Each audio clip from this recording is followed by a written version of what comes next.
You let this man cheat on you twice? Twice, babe. If it were me, the ting goes.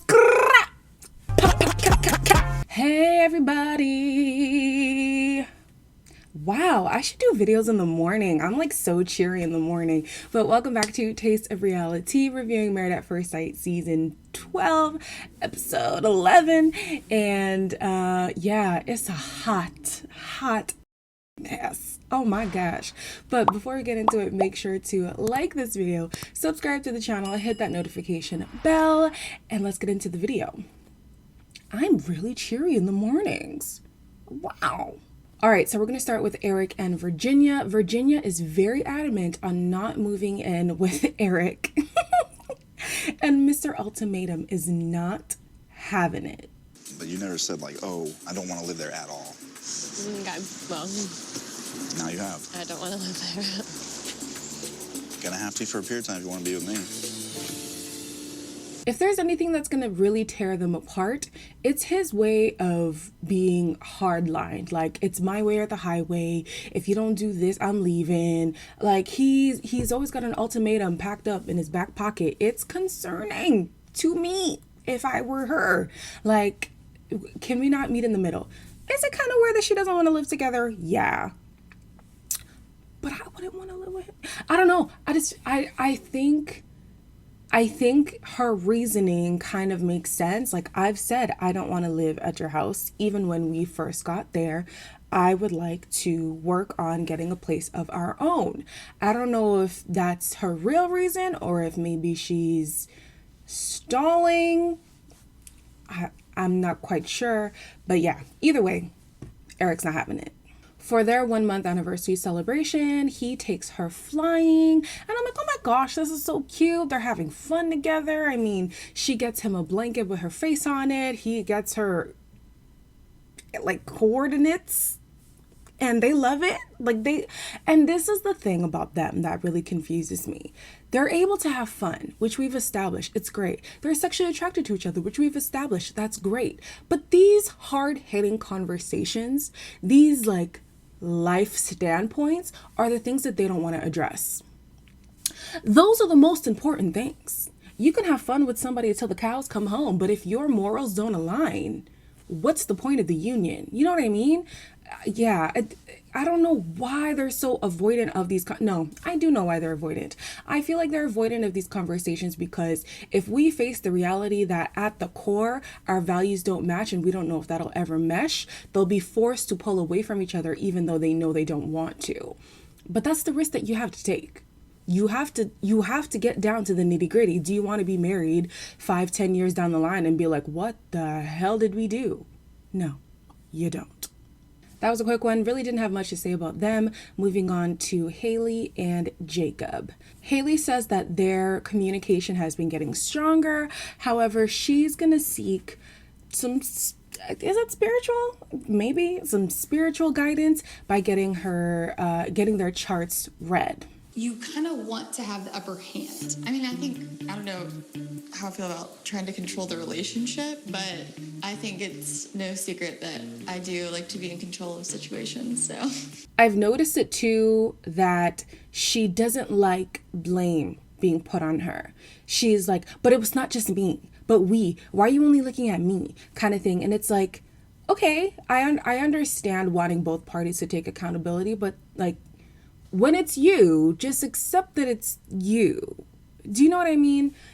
I don't know if I'm going to articulate this well, but personally, if I'm doing something wrong, the way to apologize or rectify isn't to say, oh, but you too. It could be true. It could very well be true.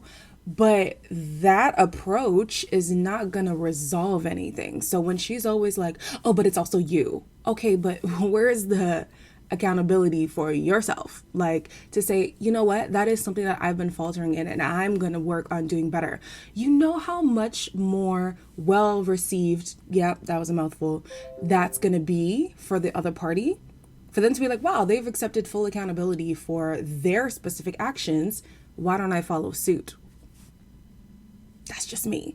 The chart reader person says that their life paths align and their moon something or another aligns too. So hopefully this will help homegirl, because I mean the experts' opinions weren't helping. So if her own expert is saying yes, y'all are meant to be together, hopefully she'll start to make it work. Jacob has said that he's pulling back on some of the probing, but he cannot get over the attraction issue. It is eating at him. I was receptive to you within those first 4 days, and I was enjoying us, but you were not enjoying us, and I didn't know that. And then since, we have not had a connection, and the connection we did have apparently wasn't real. And, well, you tell me. One thing you cannot do is bruise a man's ego. Oh my gosh. Like, they'll never recover. They will never recover. He has been bruised since day 4 and he has not been able to come back. Like, oh my gosh, the poor man. When I actually look at their disagreements, I don't think that they're irrational. I think that everything that they're saying is valid, but I've identified that their issue is how the message comes across. So he does this thing that's kind of passive aggressive when he says things, like, and he also says things under his breath. Sometimes it sounds like a snide comment, and sometimes the way she speaks is condescending towards him. These are my perceptions. This is not, obviously it's a produced show. This is what I see.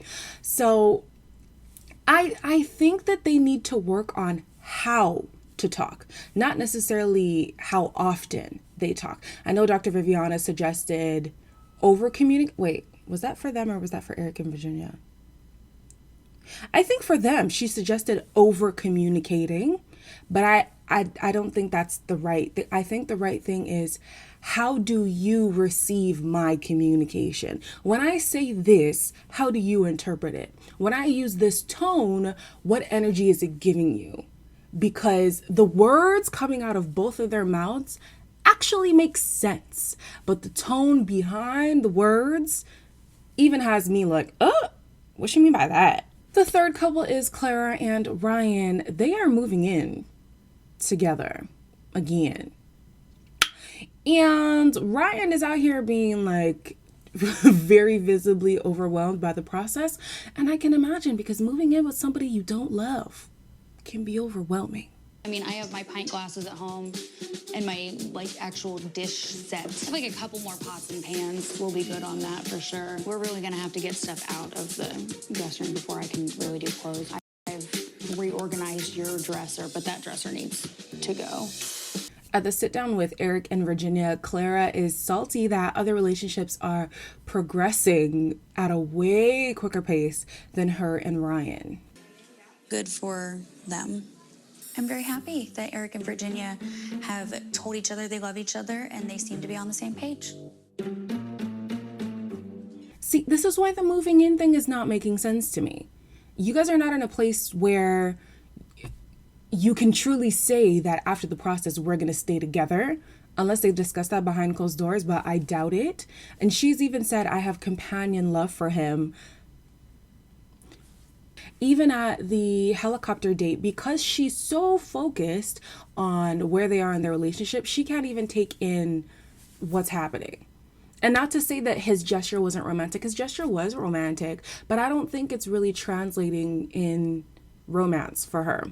Especially because, like I said in the last episode, what are these things that he needs in order to feel love for somebody? He has not disclosed that. So to her, is she even processing, oh, this is what he's doing to make us fall in love with each other? We don't know. He's never been in love. I just feel like he's missing this, what do I need in order to get there? And until he tells her, she's always going to be in limbo. He's always going to be in limbo. And this is going to end in disaster. It's interesting to me also, before I leave these two, that Viviana didn't suggest taking sex off the table like she did last season with Miles and Karen. I think that that's what's holding Clara back. Her wanting sex so badly and putting it on a pedestal is making it seem like until we get there, I can't progress with anything else. So why not just take sex off the table completely? Why not just we focus on what we're doing right now in the moment? Let's build an emotional bond. Let's, whatever. And then if the sex happens, it happens. Especially because she has said there's been times where they're almost there and then Ryan stops the act. So it's not like you guys can't initiate sex. Let's just take it off the table. Let's not worry about it. Let's not stress about it. Let's not talk about it. Let's just be us in whatever this is right now. And if we get there, we get there. And if we don't, then we don't.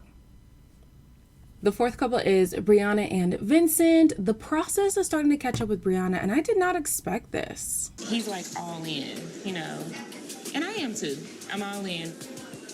But I just, I'm hesitant about certain things. Like, this is all a lot for me. I thought for sure she would be the one who is more all in and ready to go just because she's been so open to the process. She's embraced it wholeheartedly. I did not see her having any hesitation about it. But when you do look at the two, I guess Vincent is the one who is very engulfed in the married at first sight social experience. But yeah, either way, they are still lovely. They are still damn near perfect. It's sickening in the best way. Like, what could they do wrong? Especially after finding out that the biggest issue was just an insecurity thing. Vincent was able to address it in himself. He has since, it looks like, reformed his actions. Like, they're great. They are perfection. Literally, this is all I have to say about them. They're great. That's it. We're just going to insert a clip here of them being cute and move on. I want a beautiful home. I want to eventually, for us to have children. Mm-hmm. They have their own rooms. I have my man cave and my 85-inch. Oh. And you have, whatever you want, baby. Like, that's what I wake up to every day because I want my family in a really nice situation, you know? Last, but most definitely not least, the people who've monopolized this whole season. Oh, Chile. Chris and Paige. At the beginning of the episode, Chris and Paige are both hopeful for the relationship. If Chris remains committed to me in this process, I'm hoping that things will turn out for the better. I don't know how, I don't know why, but child, they still have hope alive. They are keeping hope alive. They really are. Paige brings up the past engagement before Mercedes, and Chris doesn't want to talk about how long they were dating before they were engaged, which to me is telling me it was just as short or maybe even shorter than his dating period with Mercedes. He's very impulsive. It's a trend. Very impulsive. Date somebody for a short while, let me get engaged to, break it off, this is getting too serious. Same thing happened with Mercedes. Now you're like, let me sign up for a process where I get married at first sight. Less than a weekend, I'm applying for a divorce. Oh, what? He's too much. Now, this scene made me very uncomfortable. Is this flirting? Some people talk the talk. But, walk the walk. I was trying to let you in. Mm-hmm. I don't know. I'm not in the dating game, so I can't tell you what flirting looks like. But if this is flirting, I don't want it. I don't want it. You're not going to be out here trashing me and thinking that's cute, okay? That was not flirting. I refuse to accept that. And just when you think he's trying to be a good guy, trying to be cute, trying to be, he goes and craps on the whole scene. Now he's badgering her, talking about, well, you don't pick up my calls and you don't whatever, and I'm a phone guy. Now you're a phone guy? Because last week I thought the phone was too much pressure. What's the real? What's the deal? So Chris goes on to say that Paige is not meeting his emotional needs. Where were you? Where were you emotionally for her? She was the one being bombarded with all of this news after news after news, and you were MIA emotionally. You were the least husbandly man ever.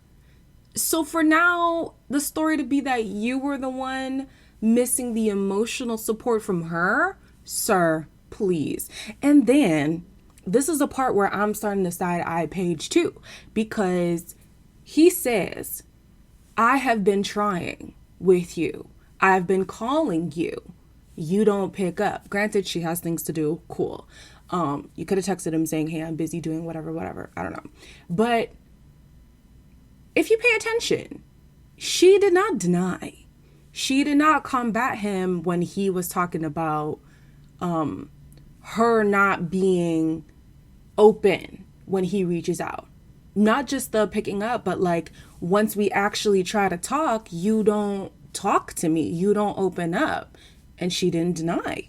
I'm going by actions off the camera. You can say whatever you want to say on camera. You can hug me. You can kiss me on camera. You can do whatever on camera. At the end of the day, cameras are not going to be following us for the rest of our freaking lives. If it's not real now, it's not going to be real after. So who's in the wrong now? I don't know.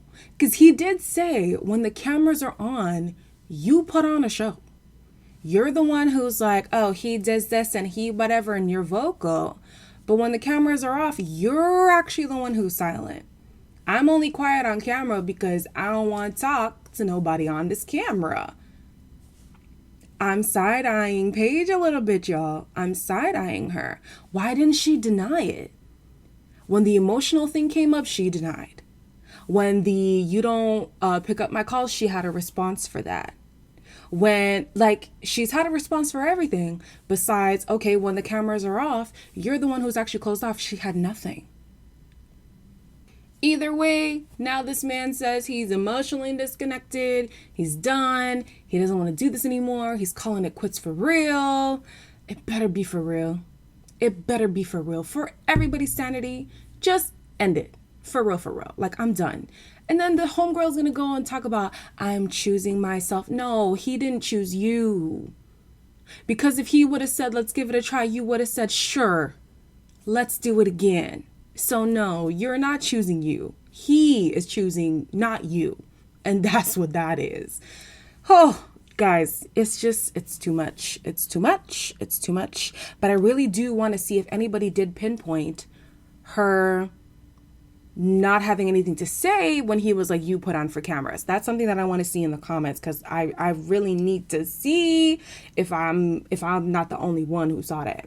Anyways, that's been the end of this review. As always, make sure to like, comment, share, and subscribe. Watch another video if you want to. Your girl wouldn't mind. And I'll see you guys next week for another review.